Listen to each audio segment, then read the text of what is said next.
Vamos agora à entrevista do dia com Maria Lídia Flandoli. A tragédia da morte de Eduardo Campos causa comoção geral em todo o Brasil pela perda de homem público, jovem, de expressão, político de inequívoco potencial. Hoje recebemos o jornalista Gaudêncio Torquato, professor titular da USP, consultor político e de comunicação. Obrigada, professor, por estar conosco.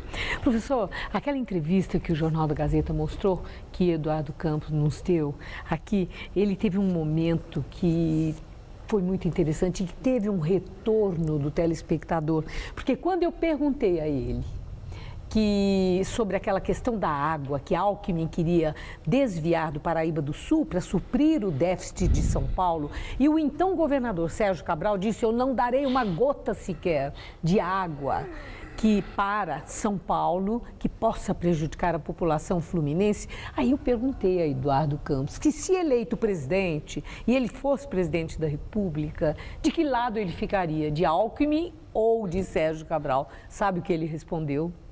Eduardo Campos disse: ficarei do lado de quem tem sede. Água tem que ser buscada onde exista para servir a quem precisa.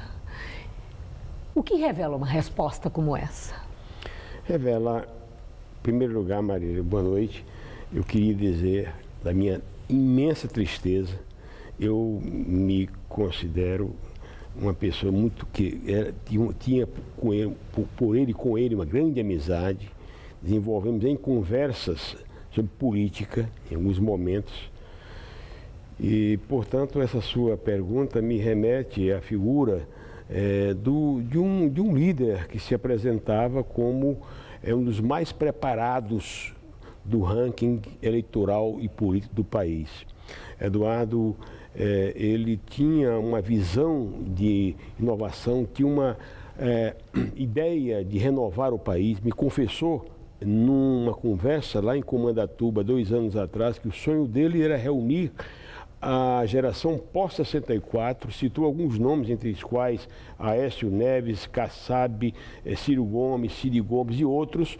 Ele não estava, portanto, querendo trabalhar a questão ideológica, está querendo trabalhar a questão da nova geração, reunir este grupo, formar uma parceria em torno de um grande programa de país para a mudança do costume político. Ele mesmo dizia: olha, o meu avô, eu não estou seguindo a cartilha do meu avô em Pernambuco, que era um método tradicional. Eu vou aqui implantar meritocracia, vou implantar programas modernizantes, vou procurar os melhores do mercado na área da educação, e foi assim que ele fez. Então, a pergunta que você me faz mostra realmente o compromisso dele com mudança e realmente com uma visão mais voltada a resultados. Nesse momento não é o caso de se tratar se o povo tem sede. Quem é que está procurando? É o povo. Quem é que tem sede? Então, ele respondeu muito bem, de maneira muito adequada à pergunta. Ele também dizia quase como que um mote de que mudança era a pegada. Pelo que o professor acaba de dizer, então ele ia além do discurso de campanha e daquilo que as pesquisas mostravam. Ele falava com convicção. Escuta, se pretendia fazer um governo de coalizão como esse. Eu vou dar um exemplo, a pegada. Pegada, palavra, qual é o mote que você está querendo expressar? Mudança é a pegada. Mudança, veja bem, quando ele escolheu a Marina, e foi ele que bancou a Marina como sua candidata a vice, ele tomou a iniciativa de cisão contra o próprio partido. Como ele realmente é a grande liderança do partido, parcela forte do partido era contrária a esta escolha, ele bancou a escolha. No fundo, é a pegada da mudança. Ele percebeu que a Marina poderia ser, entendeu, a árvore nova que iria gerar frutos para o futuro. Mesmo sabendo que poderia não ganhar esta campanha, ele procurou plantar uma semente para colher até mais adiante. Certamente, se ele não ganhasse este ano, seria um grande candidato em 2018, não tenho dúvida nenhuma.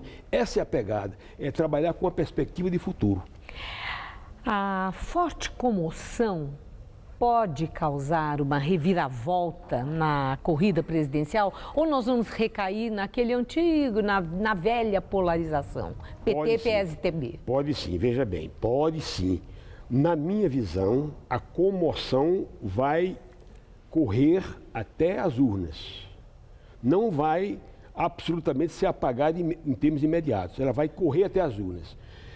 A população brasileira, como você sabe, está muito afastada da esfera política por conta dos escândalos, das denúncias. Então, Eduardo, mesmo tendo ainda estando em terceiro lugar, mas ele exibia, exalava, esbanjava modernidade, esbanjava decisão, vontade, confiança, esperança.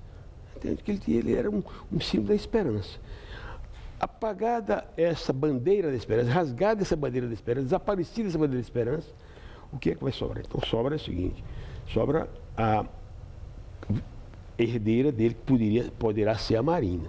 Então, essa chama comotiva Temos indicadores de que ela aceitará se o ego do PSB também permitir, porque não foi fácil a indicação de Marina Silva, as decisões que ela tomou na política conjunta, as alianças que ela não aceitava. Pois é, os entendimentos com o agronegócio, ele teve que ser o diplomata, o articulador. Quer dizer, de qualquer forma, ali há diferenças que a liderança de Eduardo Campos administrava. Sim. Marina Silva oferece indicadores de que ela aceitaria, e o próprio PSB oferece indicadores de que quer que Marina Silva dê continuidade a essa campanha? Num momento como esse, o PSB não terá outra alternativa a não ser escolher Marina Silva. Não tem outro nome? Não tem outro nome no partido para assumir essa posição do Eduardo Campos. Primeiro. Segundo, ela tem que aceitar, na minha visão, esta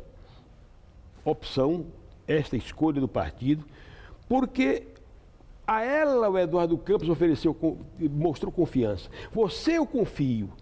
Ela tem que retribuir a confiança. Ela não pode negar essa confiança.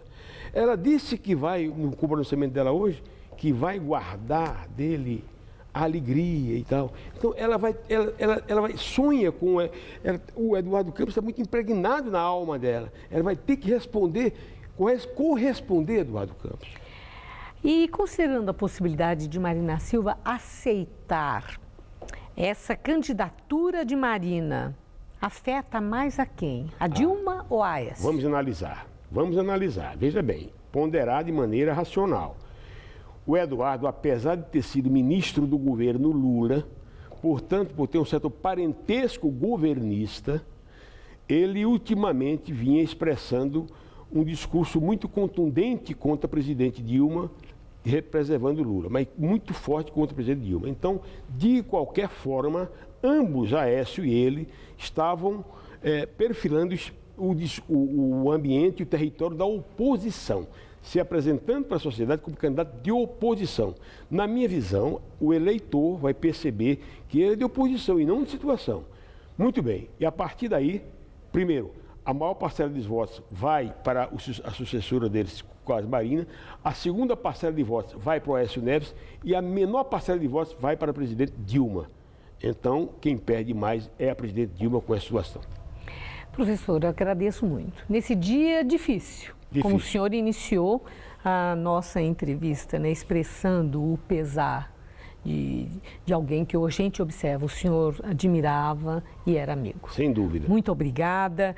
E o que nós já mostramos na entrevista que nos concedeu o Eduardo Campos, é interessante a gente lembrar mais uma vez. Ninguém com desânimo faz nada acontecer de bom na vida. Uma nação desanimada não tem condição de construir dias melhores. E aí Eduardo Campos aqui, no Jornal da Gazeta, conclamou o país a um amplo e concreto debate sobre o futuro do país. Com você, Juliana.